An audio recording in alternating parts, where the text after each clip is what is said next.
All right, before we get started here, make sure to subscribe to me on YouTube so you can get all of my YouTube videos. You also can get alerts as well. I would really appreciate that. Now let's get into 5 and 5 here. We take a look at last week's Sports Week, put them into 5 categories. My name is Strom. This is 5 and 5.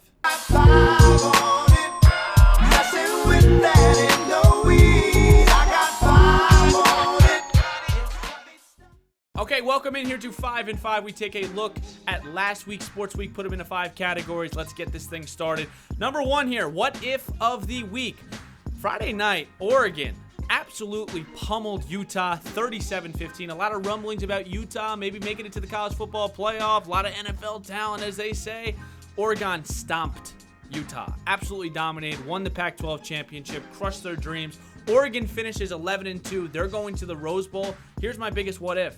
What if Oregon does not schedule Auburn that first game of the year? As you know, Auburn ended up coming back, beating the Ducks in week 1. It was a really great game. And as the committee always kind of pushes these weaker conferences to do, schedule these tough games and we'll reward you. Well, in this case, Oregon was not rewarded. They ended up losing to Auburn by 6, then lost to ASU by 3. My biggest what if here, what if Oregon doesn't play Auburn and plays a Western Kentucky and finishes 12-1? I think that the committee would have to put in Oregon over a team like Oklahoma. Oregon was the better team. If you put them up head-to-head, got a better defense, better offensive line, better quarterback. The only thing that they don't have better than is a coach. Oregon, biggest what if. It's great that they schedule these games so they can get a Pac-12 team against an SEC team. Great for television. Great chance to get to see a Pac-12 team. But at the end of the day, it hurt Oregon. What if Oregon doesn't schedule Auburn? I think they're in the college football playoff. Okay, last week's game that I'd rewatch today, Saints 49ers. This was a classic Big 12 game. It felt like whoever had the ball last was going to win this game. Both teams should go home feeling good. This is maybe a preview of the NFC Championship this year. Both teams have elite offenses, great defenses. They weren't on show on Sunday, but I don't think the Saints should feel bad about this game. And for the 49ers, who a lot of people, the narrative about them was, I don't know if they're for real. They're for real. They are for real. They battled back-to-back East Coast games. They go to Baltimore, play tough. East Coast, whatever. If you want to go Louisiana, I'm not a geography guy. But it is a far, obviously, flight from San Francisco to New Orleans. They play tough. You got to give them credit. Kyle Shanahan's got them playing really good ball. 55 combined points in the first half between these two teams. 94 total points. 981 yards. This was just an offensive. If you're all like offense, this was a game for you. Robbie Gould ends up kicking a 30-yard field goal as time expires. The 49ers move to 11-2 in really strong position at NFC, and they also clinched last night with Seattle losing to the Rams, so they are in the playoffs. 49ers are for real. Saints are for real. Maybe part 2, January, NFC Championship. This is the game that I want to rewatch today. Okay, the bet that I tell my bookie that I want back, Texans -9. Really? This is prime. This is just typical Texans. They come off the best win in the Bill O'Brien era. They beat the Patriots. They manhandled them pretty well. Then they come back. They need to win this game for a couple of reasons. Tennessee is right on their tail right now, chomping at their butt. Look at what Tennessee's doing right now. Anyways, Texans are coming into this game after a great win against New England. They're playing a rookie quarterback in Drew Lock. The Denver Broncos, listen, when I looked at the spread, I said, this is going to be a little tricky. I'm going to have to probably sweat this one out.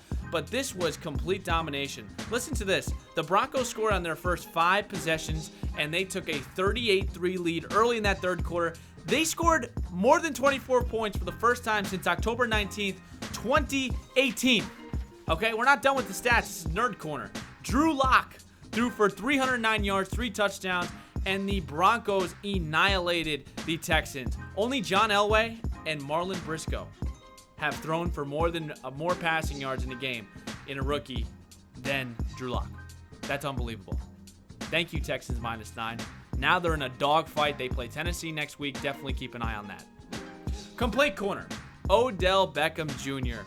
He wants out. Through 12 games, let me read you these miraculous stats. Through 12 games, 3-time Pro Bowler has just caught 57 balls, 805 yards, and 2 touchdowns. Beckham has also gone 6 consecutive games without exceeding 100 receiving yards. That's the longest drought in his career so far. Let me read you the quote. when a reporter asked him on his status of Cleveland in the future. I couldn't sit here and tell you whether I'm going to be here, want to be here, don't want to be here. That's Odell Beckham for you. Let me tell you something about Odell Beckham. He's played one playoff game. He's lost that game. He's played one full season and can possibly be on his third different team in 2 years. Think about this really quickly. The only time you see this man on highlights is when he's in pregame dancing or catching one-handed balls. Also, he's wearing that pretty expensive watch that he can't take off for 3 hours. This is my biggest thing about Odell Beckham. It's about you, not the team. And you can sit there, and I know a lot of Odell Beckham supporters are going to tell me, well, look at Brady. Brady screams on the sideline. He doesn't get ridiculed. You know what? Rings talk. Odell Beckham hasn't won anything. I understand that the wide receiver position isn't as vital to a team's success than a quarterback, but here's the bottom line. Wide receivers are overrated. They don't win you anything. Go look at the Super Bowl winners. Julian Edelman, Doug Baldwin. You don't have to have an elite receiver. Julio Jones hasn't won anything. Antonio Brown hasn't won anything. Adam Thielen hasn't won anything. And Odell Beckham will never win anything because it's about him, not everyone else.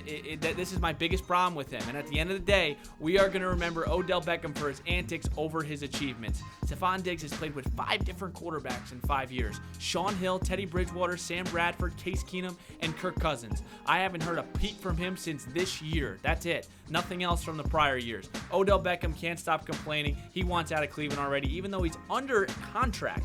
That's my complaint corner. I can't stand this guy. I'm an Odell Beckham hater. He does not do it for me. Complain.